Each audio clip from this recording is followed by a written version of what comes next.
اللہ توفیق دے، ایک ہو جاؤ، ایک ہو۔ کئی مسجد جڑے وہ جا کے نہ پڑھیا کرو کہ کہڑے مسجد کی مسجد ہے، ہر مسجد اپنی مسجد ہے کہ بلا رخ بڑی قرآن تلاوت ہو رہا، ہر امام دے پیچھے پڑھو، اور یہ جہاں کتاباں کہ اہل حدیث کی نماز غیر اہل حدیث کے پیچھے دوسرے جلا دو، بالکل ایک حرف بھی ہونا صحیح نہیں، جھوٹ بولے اسی حق والے اسی انہاں پیچھے ٹھیکے دار جے تسی جڑا نماز پڑھا رہا قرآن صحیح پڑھ رہا قبلے نو منہ کیڑی آیت اور حدیث ہے کہ پہلا اللہ نو پیغام بھیجو بھی دسے عقیدہ کی ہے، عقیدے دا کتے قرآن حدیث ذکر نہیں ہے، جعلی بنایا تاکہ نماز ٹوٹ جائے، ایک دوجے نال نمازاں چھٹ جان، آپ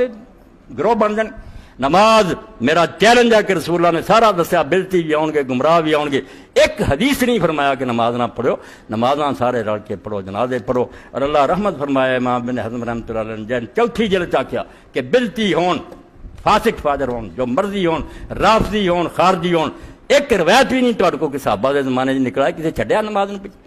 یہ صرف ادوں شرارتی لوگوں نے کڈیا پہ نماز وکھرے کر لو، نہ انہوں نے ملن گے، نہ صلح ہوگی، سارے گروہ بنے رہن گے، یہاں بھیڈاں دی انہوں مندے رہاں گے، اپنے اپنے الو سیدھے کیتے، کوئی گل نہیں، تسی سب مسلم دے، اور میں اللہ نو حاضر ناظر کیا کہنا، جو رسول اللہ دا کلمہ پڑھدا جنت نہ گیا تو اللہ تعالیٰ دا رسول جڑا کدی بھی خوش نہیں ہوگا کسے فرقے چ۔